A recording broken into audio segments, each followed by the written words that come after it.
Now, for more on this rising trend of healthy eating in China, I'm joined by Stella Chan Marinaro from New York. Stella is a nutritionist and exercise physiologist. Welcome to the show. Thank you. So, Stella, what would you say is really driving this shift towards healthier, lighter meals in China? I'm sorry, can you repeat that? I couldn't hear you. Sure. What would you say is driving this trend towards lighter, healthier meals in China? I think that in general, people just want to look and feel good, and they know that eating healthy is going to help them live a longer life. So I think that's sort of just what's driving it. Now, how do you see this then working with or perhaps contradicting the traditional Chinese diet, which has perhaps higher meat and protein content? Well, I think that protein is a healthy part of a diet, and I think that if they're eating proteins that are healthier cuts, such as fish and chicken breasts and tofu and legumes, I think that can be a part of a very healthy diet. I think the problem lies in when it's overconsumption of proteins or fatter cuts.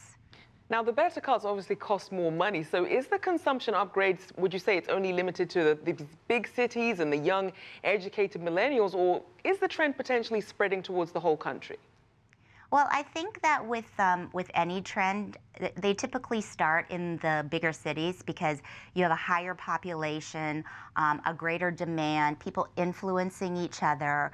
But I think that as more of a demand arises, there needs to be a supply, and then once the supply grows, the costs come down, and I think that once it becomes more affordable, the trends do spread to other parts of the country. And so what sort of business opportunities do you think this healthy eating market could open up? Oh, I think that the opportunities are endless. We're already seeing so many organic stores and juice bars, and as the segment showed, restaurants that specialize in healthy foods. And I think that when people start to really understand the connection between healthy eating and feeling good, looking good, and living longer, I think that the trend is just going to continue to flourish. And, you know, there's a lot of opportunity for businesses to step in, and the demand for, you know, people like me, nutritionists, who can guide people to make the right decisions, because there's a lot of misinformation out there, just is going to be huge. So who are the Chinese market leaders in this space, and how competitive is it at the moment? The leaders right now are mostly, I think, restaurants and just things that are perpetuating it. But I think that there's still so much room for leadership. I don't think there's any strong leadership yet. It's more small businesses. I'm not seeing big companies taking over the market just yet. And we certainly see that's probably welcome news for companies like Amazon, who are trying to find ways to branch into this. Are there any foreign brands that are perhaps seeing the opportunity in China's market there? And how might all this play into really promoting a healthier, lighter lifestyle in China? Well, at present, the companies that sort of have come in, as a nutritionist, the emphasis is always on whole foods and not on processed foods.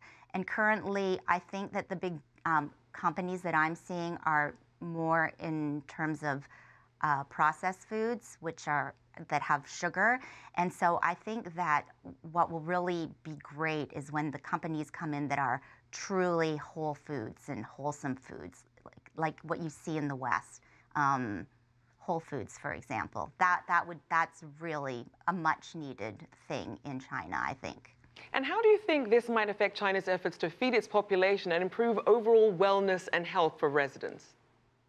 I think that if healthy eating continues to flourish, which I think it will, because as I said, eating well, once, you know, the connection is strong that healthy eating leads to looking, feeling good, and living a longer life, everybody is going to want to have it.